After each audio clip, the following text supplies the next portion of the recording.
Hey, it's Mike. I thought I'd show you some more locations that are kind of lumped together, just so you can see where everything is. So I'm on Great Windmill Street at the moment, in the heart of Soho. This is Great Windmill Street, heading down to Shaftesbury Avenue down there. Tall building right ahead there, which is now a car park. That was the petrol station where the young men got the fuel, which set fire to the building over on Lisle Street. That Reginald Gordon West, he was trapped in the toilet. That's where the fuel came from. He came from there. Building just literally where my finger is there. That is the home of Amelia Pottle. If you remember, that was a story back in the 1880s. Her husband didn't like her. He got up an oil lamp, smashed it over her head, set her on fire, and she died.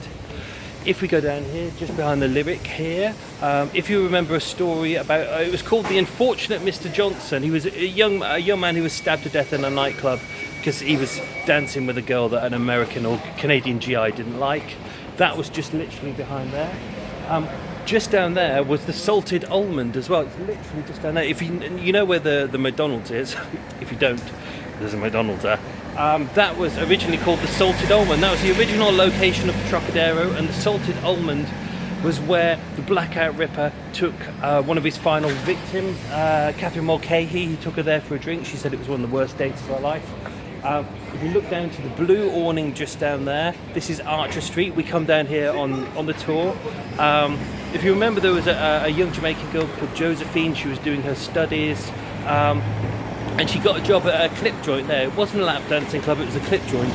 So they didn't have money to, they had no license fee for music or booze. So young men would come in, they'd pay £5 to get in, 300 quid to get out. One guy got overcharged, he stabbed her to death. Quite a sad story. And then episode, I think it's 34 down there, is White Horse Pub.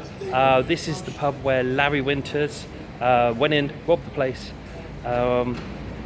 Shot the barman to death, shot him through the eye and the heart. Apparently he was dead before he hit the floor. But as you can see, just a handful of streets. And that's just the tip of the iceberg of the murders that we cover on Murder Mile.